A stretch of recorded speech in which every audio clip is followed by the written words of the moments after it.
Ukraine has hit Russian oil refineries and unleashed US-made ATACMS missiles at targets on Russian soil for the first time since President Donald Trump came to power. But any suggestions that Trump is backing Kyiv to win have been spectacularly undermined by details of the latest so-called peace plan, which has reportedly been drawn up by Donald Trump's golf pal Steve Witkoff and Vladimir Putin's banker.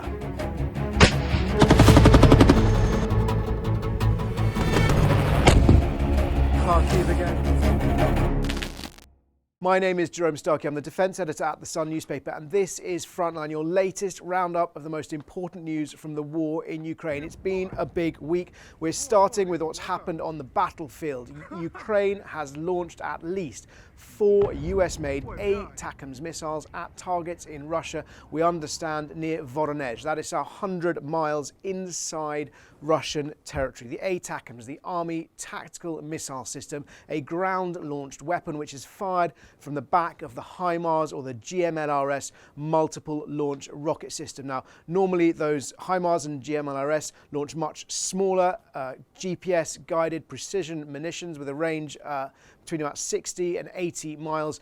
The ATACMS is significantly bigger and more powerful. The US has authorized them to be used against targets inside Russia before, but that was under US President Biden. This is the first time they've been used during the latest Trump administration, and the suggestion is that would require White House or certainly Pentagon sign-off. So in one sense, that is a sort of bullish endorsement for bullish step from America supporting Ukraine, and it kind of echoes some of the rhetoric that we had heard from Donald Trump about Russia facing consequences and the power and the force of US weapons. We've also seen, off its own back, Ukraine has launched strikes much deeper into Russian territory, significantly against the Ryazan oil refinery, hit twice over the course of the last week, once on the night of the 14th, 15th of November, and once on the night of the 19th. Ryazan is, of course, southeast of the Russian capital, Moscow. There's also been another strike, according to Ukraine's armed forces, on Novokubishevsk on the night of November the 16th. And we've seen footage, dramatic footage, of a major fire burning over the Omsk oil pipeline in Siberia in eastern Russia. Now, Russian officials saying that is the result of an accident.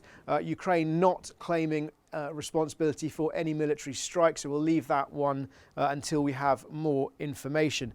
Much closer to home as well, Ukraine has also hit, we understand, 2 power plants, gas plants in occupied Donetsk, in Zhuhevska and Starobesheve. Dramatic drone footage there showing the cooling towers of those power stations as the drones approach. On the battlefield in Pokrovsk, there remain conflicting reports. Pokrovsk is that town that has been the epicenter of Russia's advances, where it's the concentration, the focus of Russian military effort. Russia appears, as we've said for the last 2 episodes, to hold all but the very northern outskirts of the town. To all intents and purposes, some would argue it has fallen, although that is, I would say, according to the Ukraine control maps, an open source map which tracks the positions of both sides based on geolocated social media posts. Deep State, another open source map suggesting that Russia is not quite as far into the northern parts of the city. Nonetheless, what is undeniable, we've seen this week footage of Russian soldiers in the southern part of the city operating, so walking around, strolling around really, looking quite relaxed. And that suggests that the level of control they've achieved there, and perhaps they've got some dominion over the skies, protecting those soldiers from drone attacks. Further north, in Kupiansk, in Kyiv Oblast, Russia has claimed that they have captured that town, but those claims thoroughly and credibly disputed by Ukraine, whilst Russian forces have clearly advanced significantly into the built-up area of the town. They do not control all of it by any stretch. This is a town that has now changed hands at least 2 times. It was captured in the early stages of the war. It was liberated by Ukraine during the Kharkiv counteroffensive that first autumn, and it has been fought over pretty fiercely ever since. We've been there. We joined Ukrainian vampire drone operators on the river there, trying to hold the line against Russian advances. This week, in terms of airstrikes, I've had a quick tally. Russia has unleashed almost 1,800 missiles and drones. That doesn't make it a record week. That makes it sort of more or less an average week. Most nights it's been around 100, but there have been 2 nights this week where we had 400 and 500 projectiles, missiles and drones fired at Ukraine. Some of the most dramatic footage emerging from Ternopil, where a missile has slammed into an apartment building. At least 31 people there have been killed. Around a dozen more were unaccounted for at last count, but rescuers still working through the rubble today. Let's talk about the peace plan. Details have been leaking over the last 36 hours of a 28-point peace plan which US officials have officially delivered to Kyiv. Now that in itself is very significant. This is not something that Ukraine has been particularly involved in drafting. And in fact, the suggestion is this was cooked up by Steve Witkoff, who is Donald Trump's envoy, who's been leading peace efforts, leading interactions certainly with the Kremlin, and a guy called Kirill Dmitriev, who is Vladimir Putin's banker to all intents and purposes. He, a former Goldman Sachs banker who is based in New York, he now runs the Russian Sovereign Wealth Fund. And Witkoff and Dmitriev have been liaising, and Dmitriev, we understand, was in Miami to discuss this plan. Let's look at what it says. The text has recently been published in the Financial Times. In terms of control of territory, now this has been consistently one of Ukraine's red lines, but this proposal suggests that Russia will effectively keep everything that it has captured by force. Donbass, Donetsk and Luhansk and Crimea will become internationally recognized as sovereign Russian territory. The areas of Donetsk and Luhansk that Russia does not actually control at the moment, that's the area it's been unable to capture by force, will become a buffer zone, the plan suggests, but nonetheless a buffer zone that is recognized as Russian territory. In Kherson and in Zaporizhia, the front lines will remain frozen, and that will become de facto Russian territory. So that will be recognized. Russia will, to all intents and purposes, administer it. There do not appear to be any major concessions against Russia. Ukraine will be banned from joining NATO. Its armed forces will be shrunk to no more than 600,000 soldiers. NATO forces would not be allowed to position themselves inside Ukrainian territory, although European fighter jets would be allowed to be based in neighbouring European countries. I mean, the fact that that's even included, of course NATO jets are allowed to be based inside NATO territory. That shouldn't really be something that is up for discussion. Interestingly, there is a clause about the Zaporizhia nuclear power plant that is currently controlled by Russia, a suggestion that the power from that plant would be split 50-50 between Ukraine and between Russia. When it comes to the rebuilding of Ukraine, the plan talks about $100 billion worth of frozen Russian assets being put into a fund to rebuild Ukraine. That sounds positive, like Russia's going to pay the price for the damage it has caused.